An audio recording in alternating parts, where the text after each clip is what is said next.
ஒற்றை மருத்துவம்னு சித்த மருத்துவத்தில் பேசுறோம் இல்லையா? ஒற்றை மருத்துவம், ஒற்றை மருந்து. அது என்ன ஒற்றை மருந்து? மறுவுளை கஞ்சி. மறுவுளை கஞ்சி நான் போன வருஷம் 2-3 வருஷம் இதை எல்லா இடத்துலையும் பேசுறேன். இந்த அரங்களை கேட்கிறேன், மறுவுளை கஞ்சி சாப்பிட்றவங்க யாரும் இருந்தா பிள்ளை கையை தூக்குங்க. மறுவுளை கஞ்சி, ஒரு கை 2 கை. வரதராஜன் தூக்கியிருக்காரு. ஐயா, பழைய சோறு வேறு, பழைய சோறு என்பது வேறு, மறுவுளை கஞ்சி என்பது வேறு. பழைய சோறு என்பது உணவு, மறுவுளை கஞ்சி என்பது மருந்து. இதை நிறைய பதிவு பண்ணியிருக்கோம். அன்னைக்கு சமைச்சு அன்னைக்கு சாப்பிட்டா, மக்கா நாள் சேர்த்து சாப்பிட்டா அதுக்கு பேரு சோறு.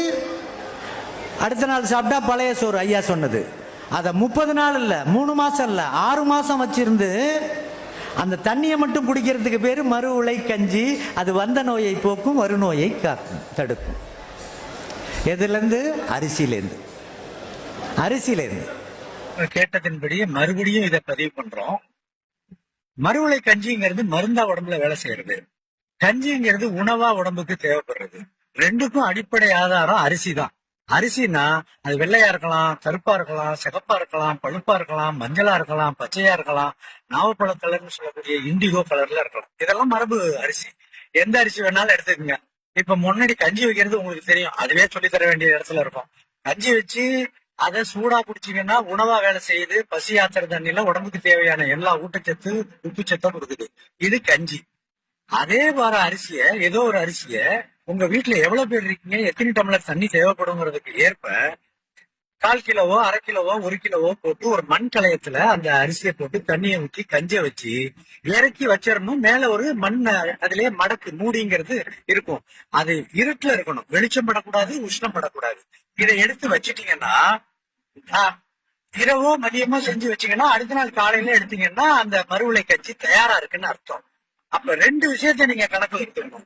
காலையில எடுத்து அதை திறந்து பாக்குறப்பே நல்ல ரம்யமான ஒரு மெல்லிய ஆடை மாதிரி படியும், சாம்பல் புத்தகத்துல இந்த ஈயம்னு சொல்லக்கூடிய திறமை நுண்ணுயர்ல படிக்கிறது மாதிரி ஒரு இருக்கும்.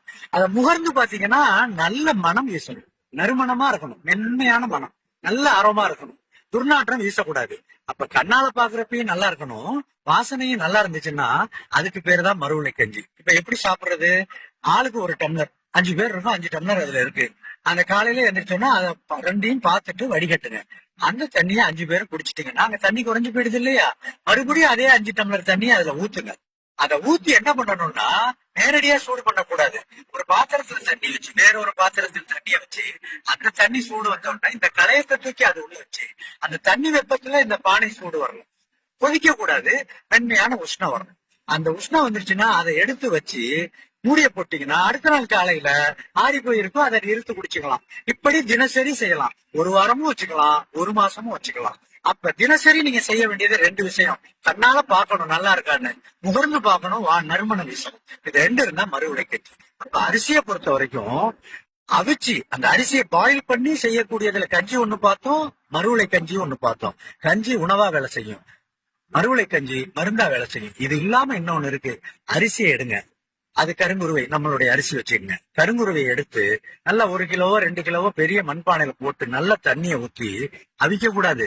அதை அப்படியே மண்ணுல புதைச்சி மூடிய போட்டு மூடி வச்சிருங்க, பூமிக்கு அடியில புதைச்சிருங்க. அதை கிட்டத்தட்ட 30ல இருந்து 90 நாள் கழிச்சு அதை வெளியில எடுங்க.